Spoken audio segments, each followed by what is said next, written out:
నమస్తే welcome to four sides TV నేను అంజలి. అతను ఒక తమిళ డైరెక్టర్. తలైవాతో అతను తీసిన సినిమా విడుదలకు ముందే అతన్ని హాలీవుడ్ స్థాయికి తగ్గ టాలెంటెడ్ డైరెక్టర్గా మీడియా హైప్ చేసింది. అతను కూడా ఆ స్థాయిలోనే సినిమా తీస్తున్నానన్నాడు. తీరా ఆ సినిమా బాక్సాఫీస్ వద్ద బోల్తా కొట్టింది. దీంతో అతనితో సినిమాలు తీసేందుకు తమిళ హీరోలు వెనుకాడారు. ఇక అతని కన్ను తెలుగు హీరోలపై పడింది. అతడితో సినిమా తీసేందుకు ఒక ప్రముఖ తెలుగు హీరో అంగీకరించాడనే వార్తలు కూడా వచ్చాయి. ఆ తమిళ డైరెక్టర్ ఎవరు? అతడి కన్ను ఏ టాలీవుడ్ హీరోపై పడింది? అతడితో చేతులు కలిపిన తెలుగు హీరో ఎవరు? Let's watch the story. Tamil star director Lokesh Kanagaraj ఇటీవల రజనీకాంత్తో కూలీ సినిమా తీశాడు. ఆ సినిమాలో అతను చెప్పిన ఎలివేషన్ స్టైలు, కథ నడిచే తీరు అందరి మన్ననలు అందుకుంది.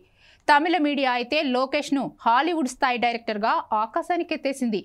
కొందరు స్టార్ హీరోల కంటే ఎక్కువ హైలైట్ చేసింది. తీరా కూలీ విడుదలయ్యాక అతనిపై అంచనాలు తలకిందులయ్యాయి. ఆ సినిమా ప్రజలు అంచనాలను అందుకోలేకపోయింది. ప్రేక్షకులను తీవ్రంగా నిరాశపరిచింది. ఈ ఫెయిల్యూర్ లోకేష్ గ్రాఫ్ను అకస్మాత్తుగా కిందకు పడేసింది. తదుపరి ప్రాజెక్టుపై సంతకం చేసేందుకు ఏ టాప్ తమిళ హీరో కూడా సిద్ధంగా లేడనే టాక్ వచ్చింది. దీంతో అతని కన్ను తెలుగు హీరోల వైపు మళ్లింది. AP deputy CM power star Pawan కళ్యాణ్తో లోకేష్ ఒక సినిమాను ప్లాన్ చేశాడని వార్తలొచ్చాయి. కేవీఎన్ ప్రొడక్షన్స్ వారికి లోకేష్ ఒక కథ చెప్పాడని, ఆ కథ నచ్చడంతో పవన్తో ఆ సినిమా తీసేందుకు నిర్మాతలు ముందుకొచ్చారని టాలీవుడ్ వర్గాలు చెప్పాయి.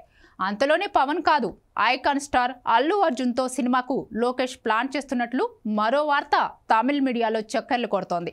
ఇది వర్కౌట్ అయితే తెలుగులో లోకేష్కి తొలి సినిమా అవుతోంది. ప్రస్తుతం బన్నీ తమిళ డైరెక్టరే అయినా అట్లీతో ఓ భారీ పాన్ ఇండియా మూవీలో నటిస్తున్నాడు.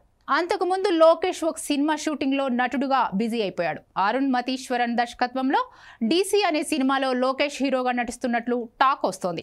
ఆ తర్వాత కార్తీతో కలిసి ఖైదీ 2 మూవీకి డైరెక్ట్ చేస్తాడని కూడా కోలీవుడ్లో వార్త చక్కర్లు కొట్టింది.